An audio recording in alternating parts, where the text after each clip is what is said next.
Doctor बन जाने के बाद रिश्ता का इंतजार शुरू हो गया, लेकिन अम्मी अब्बू को कोई रिश्ता पसंद ही नहीं आता था। चनाचे उम्र रफ्ता रफ्ता डलने लगी, लेकिन कहते हैं खुदा के घर में देर है अंधेर नहीं। फिर जब एक दिन मैं हॉस्पिटल से लौटी तो क्या देखती हूँ कि हमारे घर के सामने एक नौजवान अपनी बाइक खड़ी करके उस पर बैठा है, जैसे किसी का इंतजार कर रहा हो। फिर तो जैसे मामूल बन गया और मैं रोज वापसी पर उसे इस तरह बाइक पर बैठे देखती। हमारा घर शहर के महंगे तरीन इलाके में होने की वजह से बिलोमम बाइक बहुत कम देखी जाती थी। नौजवान गो के गरीब लेकिन बहुत बाअदब लग रहा था। वो ज्यादातर अपना सर नीचे किए हुए बैठा रहता, सिर्फ एक लम्हे के लिए देखता जब मैं उसके पास से गुजरकर घर में दाखिल होती। लेकिन वो है कौन और चाहता क्या है? अगरचे शुरू शुरू में मुझे उसे इस तरह देखकर उलझन सी होती थी, लेकिन साथ साथ दिल में खुशी भी हो रही थी कि कोई तो है जो मेरा इंतजार कर रहा है। फिर जब भी मैं उसे बाइक पर बैठे देखती तो दिल जोर जोर से धड़कना शुरू कर देता। या अल्लाह, ये क्या है? क्या मुझे इससे मोहब्बत हो गई है? जवानी के बाद मेरी एक ही ख्वाहिश थी, उम्र डल जाने से पहले पहले मेरी शादी हो जाए, ताकि रिश्तेदारों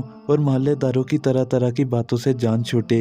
ये दुरुस्त है कि नौजवान की पुरानी बाइक इसकी गुर्बत का पता देती थी, लेकिन कोई बात नहीं, वो बाहिलाक तो है जैसा कि मालूम होता है। दिन गुजरते गए, अब मुझे यकीन सा होने लगा कि नौजवान मुझसे मोहब्बत करता है। तभी तो मेरे आने से पहले मुझे देखने आ जाता है और घंटों मेरे घर जाने के बाद भी खड़ा रहता है। लेकिन आखिर वह मेरे बाप से मेरा हाथ क्यों नहीं मांगता? क्या वो डरता है कि कहीं मेरा बाप उसे ठुकरा ना दे कि वो हमारे जोड़ का नहीं है? लेकिन ये तो कोई बात नहीं, माला दौलत तो अल्लाह ताला की देन है। आज अगर उसकी बाइक पुरानी है तो हो सकता है कल उसके दिन बदल जाएं। अगर वो इससे मोहब्बत करता है जैसा कि उसके तवील इंतजार से मालूम होता है, तो फिर स्टेटस का फर्क कोई मसला नहीं है। मुझे वो गरीब भी मंजूर है। अब तो कमाबेश महीना होने को आया, लेकिन नौजवान की जानब से कोई हरकत सामने नहीं आई।